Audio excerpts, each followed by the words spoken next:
Татарстан радиосының яңа күн тапшыруы туры эфирында Идел буй федераль округының баш фтизиатры профессор Рауил Вәлиев коронавирустан саклануның көнүзәк сорауларына жауап берді. Ковидка каршы прививка ясату мәсьәлесенә айрым ачыклык кертү өчен без аңа берничә сорау белән мөрәҗәгать иттек.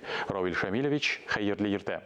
Соңгы араларда эпидемиологик вазгыять тагын да кискенләште, югыйсә ил күләм чикләүләр дә кертелә. Вакцинация ясату да көйләнгән. Сәбәп нидә? Biz şuşa avru kovидden bilip bitirmegen деп әйтергә кирәк.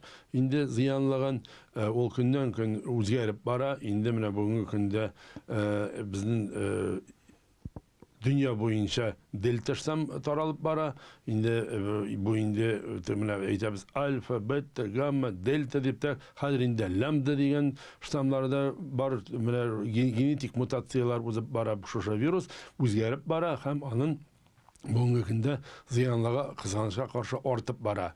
Шуның өчен инде менә без әйтәбез вакцинация каралганы, без инде өмет иткән 60% халык вакцинация узса, шул вакытта ширгә инде шир таралмас дип уйлаган идек, ләкин бу шир үзен яңадан күрсәтте, үзгәртеп, инде бүгенге көндә әйтәбез бу шир таралмас өчен халыкта 80% халыкта иммунитет булырга тиеш шушы инфекция karşı bu immunitet inde bularga mümkün. Avurgan kişiler arasında da kızganычка karşı avurgan kişilerin bütünüsü tozarı bitmey, koy bir kişileri de vafat bola. Hem kızganычка karşı vafat bulu sonu bugünkü günde artıp kana bara. Lakin bu uçrakta itire kirek vaksinasiya uzan kişiler arasında ölüm vafat bulu kişilerin sonu kim bik az onların sonu hem indi eğer de kişiler ağrı başlasa da onlar jingil formada ağrını uzdura. Şunun için vaksinatsiyadan başka bugünkü günde bir indi garanti yok dep aytып bola. Indi bizning qaralgan mana darular onlar birisi de virusning o'zini tuptura ziyan kidirmi? Ol organizmga yordam etar. Şunun için biz aytamiz indi mana ol patogenetik davalar deb aytamiz indi. Ol şirinin sebebine ol darular temin etmey. Alar organizmga, kişiге şuşa virus bilen küreşirge jеңілерек formada uzdururga yordam etar. Şunun için bu şırakta yangadan kabatlap aytasım kela. Vaksinasiya uzmuşu biz bir-birimizge yordam ete almayacak. Бүгінгі күндә халыкның вакцина ясатуда сайлау мөмкинлеге бармы? Бүгінгі күндә безнең илдә 5 forma vakcina var. Bu indi Sputnik verip aytamiz. Ol 2 kompонентлы. Şundan soň Epivac Corona, ol da 2 kompонентлы. Covivac degan var. Ol indi bütün virüyen boyunca yasalgan bugünkü günde ol onu yasagan zavodda kapital remont uzdu. Şunun için vaqtlıca ol vakcina bolmaytırdı. Hem bugünkü günde indi ol vakcina yangadan mana bizning respublikada bugünkü günde var. Qoysa bir vaqtda mana şuşa indi vaksinatsiya boyunca bir qatı reklama, propaganda, anlatma uzgaçından hazır kişiler менә şuşa QR kod boyunca gana kirete başlagaçından kişiler bütünüse gittiler vaksinasiyaga. Şunun için vaqtlıca koy bir yerde vaksina yetmezken mümkün, lakin bugünkü günde Selametlik Saklao Ministerliği hem bizning hükümet başlıkları bütün şaralarına kararga tırışalar. Vaqtında halkını vaksinalar bilen temin eterge tırışalar. Коронавирус яшәү рәвешебезгә үзгәрешләр кертте. Хәтта флюорографиядә ясату соңгы араларда кимеде. Бу туберкулезны кисәтүгә тискәре йогынты ясамадымы? Кызганычка каршы кешеләрнең инде аралашуын киметер өчен диспансеризация һәм профилактик чаралар хастаханаларда, шифаханаларында тыелды. Шуның өчен инде менә узган ел флюорографияны plandan тыш план негізінде қаралған цифрлар 57%-қа ғана өтелді. Қайбір өлкелерде тағы да кемерәгие.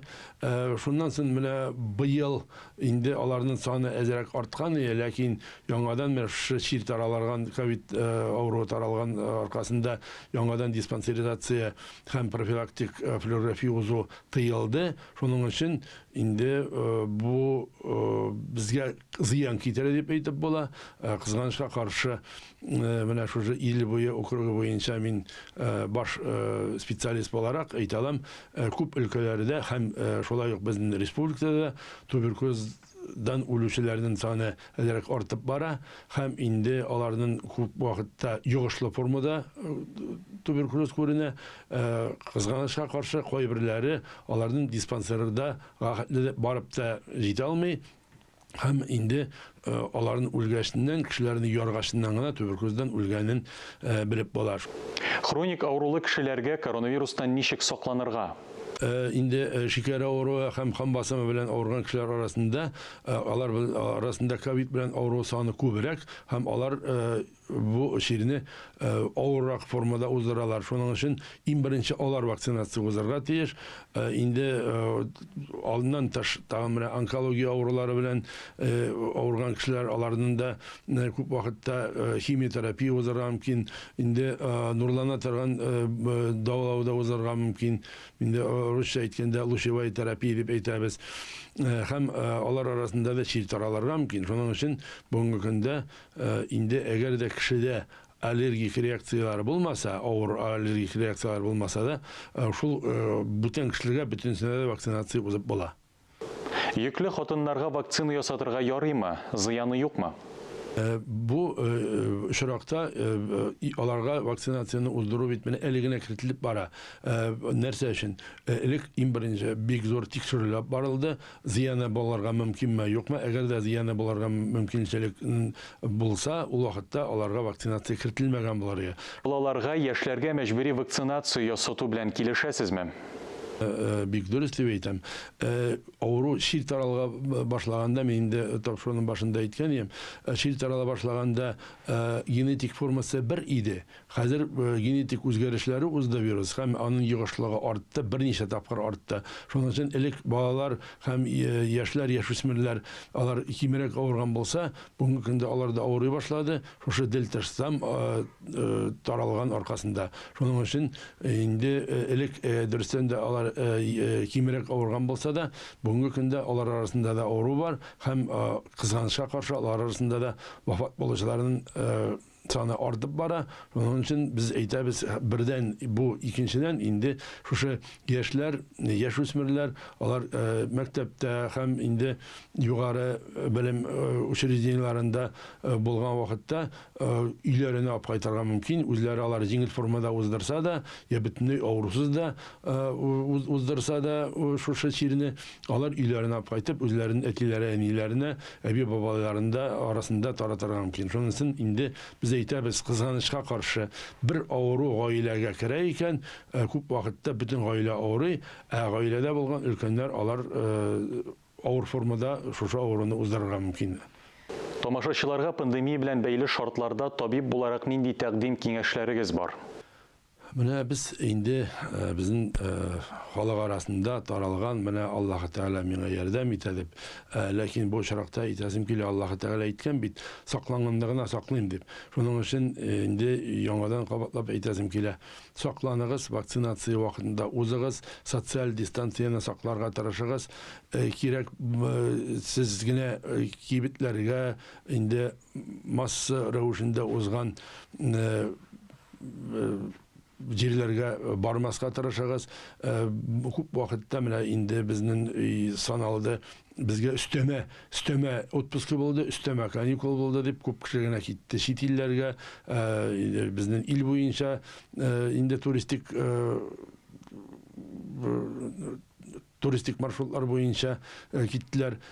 Кызганычка каршы алар арасында да şir bulurga mümkün. Kubisi alar aytalar, min vaksinasiya uzdum. Lakin vaksinasiya uzgan bulsağız da beraber sosyal distansiyonu saklarga kerak. Kızganışka karşı bugünkü günde vaksinasiya 100% garanti vermiyor. Şunun için vaksinasiya uzarga kerak. Lakin bütün aralarında kararga kerak.